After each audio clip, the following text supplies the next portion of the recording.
பேச்சு பேசுனீங்களாடா? என்னெல்லாம் பேசுனீங்க வீரலட்சுமியை? ஒரு கோடி செட்டில்மெண்ட், இந்த மூஞ்சிக்கு இவ்வளோ போதும்னு சொல்லிட்டு நான் ஒரு கோடி செட்டில்மெண்ட் பண்ணேன். என்னென்ன பேச்செல்லாம் பேசுறது சீமான்? என் தொட சந்தி இருப்பாளா?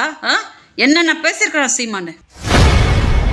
மாதர் சங்கத்தை தரைக்குறைவாக பேசிய நாம் தமிழர் கட்சி ஒருங்கிணைப்பாளர் சீமான் மற்றும் அவரது கட்சியினரை நடிகை விஜயலட்சுமி ஒருமையில் திட்டி வெளியிட்ட வீடியோ தீயாய் பரவி வருகிறது. அஞ்சா அடிச்சுட்டு படுத்துக்கிறாங்களா அப்படின்னு கேட்டா, ரித்தன்யாவுக்கு ஒரு பிரச்சனை அப்படின்னா மாதர் சங்கம் வரணும் அப்படின்னு வாயில வருது அப்படின்னா, அப்போ எனக்கு மாதர் சங்கமும் வீரலட்சுமி அவங்களும் குரல் கொடுத்தப்போ அவங்களெல்லாம் நீ எல்லாம் விளக்கு பூச்சியான்னு எதுக்கடா கேட்டீங்க? தொடப்ப கட்ட நாய்ங்களா எதுக்கடா கேட்டீங்க? நாம் தமிழர் கட்சியும் சீமானியுமே கேட்குறேன், ஏன் கேட்டீங்க?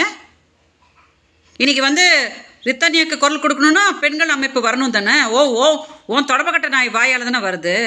அப்போ நான் என்னோட பிரச்சனைக்கு வீரலட்சுமி என்னை கூட விட்டுடுங்க. வீரலட்சுமி ஒரு கட்சி வச்சுட்டு அவங்க ஒரு பெரிய தலைவி இல்லையா? பாவம். எனக்காக இந்த மாதிரி குரல் கொடுக்க வந்தோன்னே சீமான எதிர்த்ததுக்கு தான் என்னெல்லாம் பேச்சு பேசுனீங்களாடா? என்னெல்லாம் பேசுனீங்க வீரலட்சுமியை? ஒரு கோடி செட்டில்மெண்ட், இந்த மூஞ்சிக்கு இவ்வளோ போதும்னு சொல்லிட்டு நான் ஒரு கோடி செட்டில்மெண்ட் பண்ணேன். என்னென்ன பேச்செல்லாம் பேசுறது சீமான்? என் தொட சந்தி இருப்பாளா? என்னென்ன பேசியிருக்கிறான் சீமான்? காளியம்மாள் கட்சிக்காக போய் மேடையாக போட்டுன்னு பேசின்னு இருக்குது. அது என்கிட்டயே அந்த காளியம்மாள் சவால் விட்டாங்க. எங்கள் அண்ணா அப்படி, எங்கள் அண்ணா இப்படி. நொன்னா பார்த்தா பின்னாடி சொல்லிட்டு உட்காந்துட்டாங்க. அது ஒரு பிசுறு தட்டி விட்டுட்டு போயிடலாம். என்னைய கேட்டால் அவள் அப்பா காசுக்காக வருவா, அப்பா இதுக்காக பண்ணுவா. பிச்சைக்கார நாய். யார் பொம்பளை? எந்த பொம்பளையாவது மரியாதை கொடுத்துக்கிறாடா நாயே நீ? எந்த அம்மா ஜெயலலிதாவை எடுத்தா 2 ஆம்பளைங்களுக்கு நடுமத்தில் படுத்து கிடக்கிறான்னு சொல்லி கொச்சப்படுத்துறது.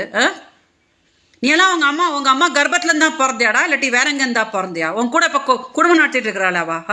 என்னைய கேட்குறாள் பழகிறதுக்கு இந்த மூஞ்சி தான் கஷ்டம். அதெல்லாம் பொம்பளை மாதிரி தெரியலையாடா உனக்கு? பொம்பளை மாதிரி தெரியலையா உனக்கு? ஆனால் இது பாரு, ஒரு பொம்பளையும் நீ கொச்சப்படுத்துறதுக்கு தமிழ்நாட்டில் செருப்பு கழட்டின பெண்கள் உன்னை அடிப்பாங்க பாரு. உனக்கு அது நடந்தே தீரும் பாரு. பெண்களை நீ எந்த பெண்ணையும் மரியாதை கொடுக்குறது கிடையாது. சும்மா எலெக்ஷன் டைம் நாங்கள் பாருங்கள், நாங்கள் பெண்களுக்கு அது கொடுக்குறோம் இது கொடுக்குறோம். மிச்ச நேரம்லாம் எடுத்தா இந்த மாதிரி தான் கொச்ச. நீ அவன் கூட படுத்தியா, இவன் கூட படுத்தியா? உறுதியாக பாரு. தமிழ்நாட்டில் பெரிய பெரிய போராட்டங்கள் நம்ம பார்த்துருக்கோம். பெண்கள் திரண்டாங்கன்னா தெருவா அடிப்பாங்க பாரு ஒரு நாள். அது உறுதியாக நடக்குதா இல்லையா பாரு. உறுதியாக நடக்கும் பாரு. அது செய்திகளை உள்ளது உள்ளபடி தெரிந்து கொள்ள ரெஃப்ளெக்ட் நியூஸை சப்ஸ்கிரைப் பண்ணுங்க.